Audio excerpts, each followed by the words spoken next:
Hi, my name is Gary Sullivan, and I'm going to be talking today about the restoration of the Dixon Waterfowl Refuge and about common carp and how they degraded the system and then how we put it back on the road to recovery.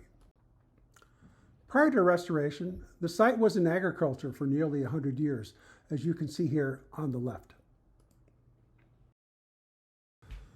Part of the blueprint for restoring this system was taken from an 1896 map illustrating various habitats, including the footprint of the lake and marsh.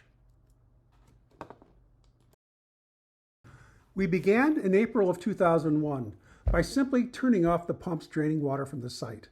And then, in partnership with the IDNR fisheries biologist, we applied rotenone to the 6.5 miles of drainage ditches winding their way through the system. By August of 2001, the lake was just about full to its former extent, as was illustrated in that 1896 map of the lake, marsh, and other habitats. By 2003, this landscape had been completely transformed, with a 1,300-acre lake and marsh system that was very similar to that found over 100 years ago. To keep track of this development, we began surveying the lake and marsh vegetation by recording the identity and cover of each of the species in 100 randomly located 1 meter square quadrats, each September beginning in 2003. These were permanent quadrats that we resampled each year. We located each with GPS and accessed them by boat or simply by walking through the shallows. The lake at that time was already full of vegetation, with a diversity of marsh species growing along the shore, in the shallow water, and deeper. And many species, like this long-leafed pondweed, were producing an impressive number of seeds, setting the table for migratory waterfowl. By the spring of 2003, waterfowl and other wetland-dependent birds were already flocking to the site. And by 2005, a number of them decided to stay and raise a family. Here we had yellow-headed blackbirds nesting in the cattails, and pie-billed grebes nesting out in the floating vegetation. There were so many pie-billed grebes that year that they were taken off the endangered species list. However, in 2006, we were seeing evidence that the system was in decline. There were a lot of common carp, and there were lots of open water, with submerged species disappearing. It became apparent that the common carp, in their feeding behaviors, were digging up macrophytes, and at the same time contributing to the turbidity of the water, preventing new seedlings from germinating. And beginning in 2007, the entire system had begun to collapse with the loss of all the submerged species. Even hardy species like white water lily were beginning to disappear. So the decision was made that year, for better or worse, to try to remove enough carp to allow the system to jumpstart itself and recover. We hired a commercial fisherman to go out and remove carp, and they removed thousands of pounds, many thousands of pounds of carp. But it quickly became apparent that no matter how many they took out, they were only sipping a little bit off the top and creating a little bit more room for the next generation to grow into. So beginning in 2007, we also did a study of the carp population with Pajemic Bayer out of Peter Sorensen's lab in Minnesota. And he found the carp population had been relatively stable through 2004 until it began to increase rather dramatically. By 2006, it was having an impact on the lake, and of course, by 2007, the system was in decline. We have no data beyond 2007, but it was really beginning to increase exponentially. So to illustrate the impact of carp on the vegetation, we did an NDVI infrared analysis on Hopper Lake between 2004 and 2008. And that's the area inset on the right. So the analysis shows areas of dense vegetation in shades of red, and areas of little or no vegetation in blue. So by 2004, the system was nearly fully vegetated from shore to shore. But by 2006, the situation had changed dramatically, with areas open water developing due to the loss of aquatic vegetation. By 2008, however, the system was degraded to the point where there was only a few patches of American lotus and some scattered cattails. The system was in serious decline. By 2009, the entire system had evolved into an aquatic desert, and the only thing that was left was a few small patches of cattails barely hanging on. As I had mentioned earlier, we were doing an annual plant survey each year in September, and the data showed, as you can see here, through 2006, there were quite a high diversity of plant species being found, and even though 2006 was the year in which the lake first began to degrade.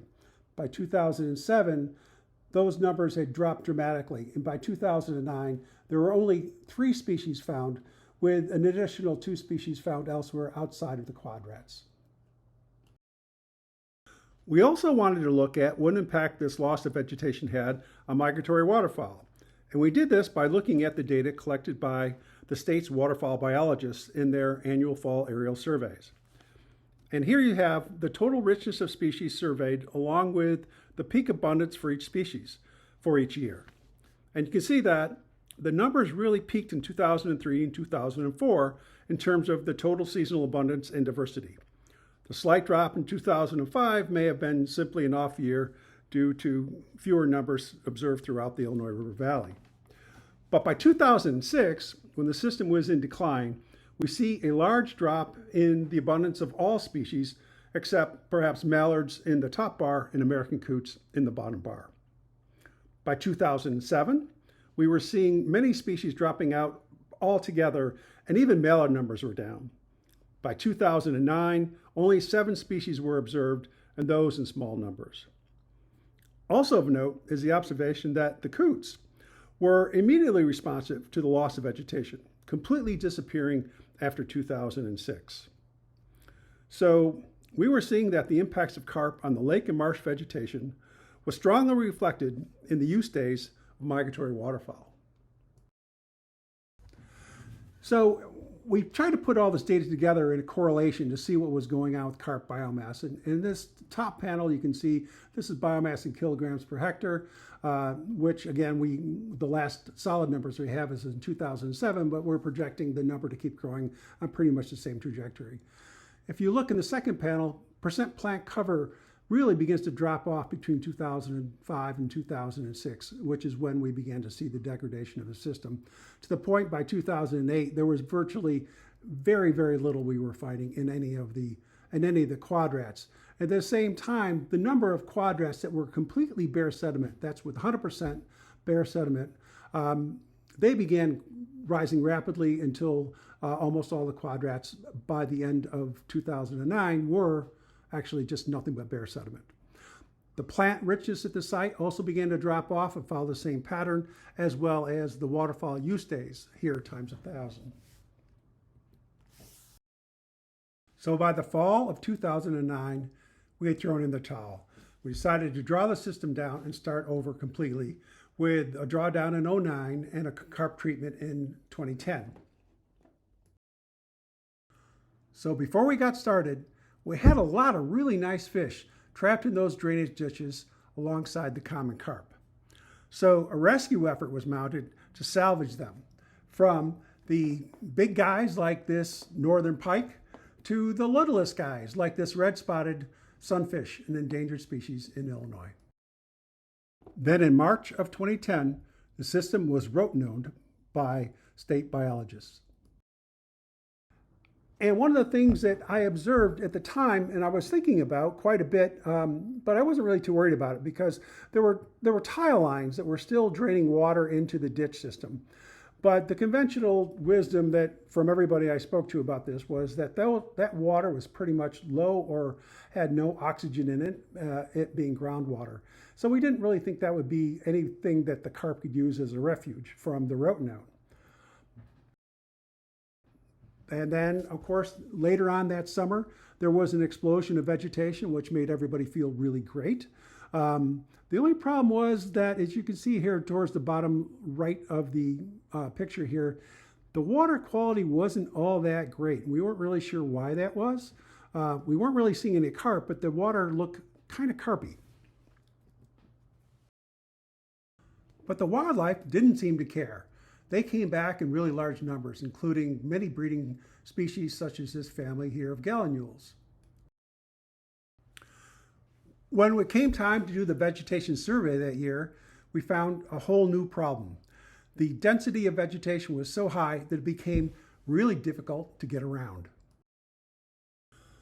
By 2011, however, it wasn't so much a problem as a lot of that dense vegetation had disappeared, while water quality, and in particular water clarity, had dropped precipitously. And that crash in vegetation was reflected in the sharp drop in species found from 2010 to 2011, and then again in 2012. Based on the annual vegetation survey that year, submerged and floating leaf vegetation had all but disappeared, with only cattails and American lotus found in any of the quadrats. So in 2012, we made the decision to start over again, and we did. But this time, we decided to cap all those tile lines just in case carp were somehow using them as a refuge. But as the contractor pulled out the end pipes to set them aside, we were somewhat shocked to see that the water sluicing out had a lot of carp in it. It looked like we had found our reason why so many carp survived that 2010 treatment. And apparently we had. Beginning in 2013, we had crystal clear water filled with a diversity of submerged aquatic plants, from white water lilies at the surface to longleaf pondweed. We had a couple of different species of Elodea growing with some Myriophyllum sibiricum, northern milfoil, and absolutely the biggest crop of sago pondweed we'd ever seen. And what we were seeing was reflected in our quadrat data, with more species than we'd ever seen before in the lake. By 2014, we were up to 24 species within our quadrats, with an additional 10 species found outside the quadrats. The lake was booming. And all that vegetation had a really significant impact on the migratory waterfowl visiting the site. Going back to the aerial surveys that were done by the state, we found that in 2013, the numbers just skyrocketed in terms of waterfowl visiting the site, where we had more than almost twice as many as we had in the highest previous year. The waterfowl clearly liked what was going on. And this is what it looked like in 2014. It gives you an idea what the lake surface was like. And in fact, that was the reason we stopped doing our annual vegetation surveys. It was so dense that we couldn't get around out there. But this was also a big reason why so many migratory waterfowl were visiting the site, to take advantage of the prodigious seed production going on. Here you can see the nutlets being produced by sago pondweed, one of the big attractions drawing them in. But everything wasn't all well. In 2018, we discovered a few large adult carp, even though the system still looked absolutely fine. We were beginning to see ever large numbers of spring migrants at the site, including tens of thousands of snow and greater white-fronted geese each year. But that high density of vegetation continued, despite the fact there were carp out there reproducing in the system. Here we can see that the vegetation in 2020 was still pretty dense and extending from shore to shore. And another really great thing to see was that we were getting quite nice development of Hemi Marsh habitat in some of the shallower water areas. And this became a magnet for various waterfowl and other wildlife dependent upon these Hemi Marsh systems. So here we are at 2023, and we have to ask ourselves, what happens next? The carp have been in the system since 2018, and most assuredly before 2018. And to this point, they haven't had any effect on the system. So going forward, is it going to stay this way, or will it change into something else? We don't know, but we will see. So this begs the question, why are those carp apparently under control now? And we don't really know with certainty. But based on conversations I've had with the fisheries biologists, we, and what I really mean is they, suspect it's because we established both the dense vegetation community and piscivore community before the carp population exploded. We also established a diversity of predators that could attack carp at multiple life stages, from eggs to fry to young of the year and potentially older fish even. and potentially other unknown factors that we only wish that we knew. And here are some of the actors that we believe are keeping those carp under control. Here's one of the many northern pike. But there are also other native fishes, like this spotted gar, and this relatively massive bowfin, one of the most voracious predators in this system. But not all predators are so big. Here is a fat and happy pumpkin seed sunfish that was surveyed by state biologists. This guy tipped the scales at 1.43 pounds, which is 0.07 pounds short of the world's record. A lot of these smaller guys are clearly finding enough to eat.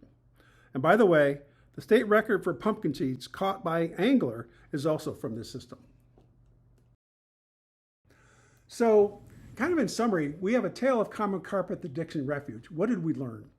Well, we learned that common carp can quickly destroy a vulnerable aquatic system. And I mean quickly. Now, a lot of people may have known that already, but how fast it can happen within just 2 years' time was really astonishing.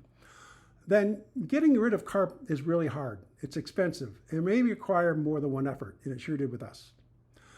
Carp are very adept at hiding to avoid rotenone, even in areas with very little oxygen, for example, those drain towel lines, which was a real eye-opener.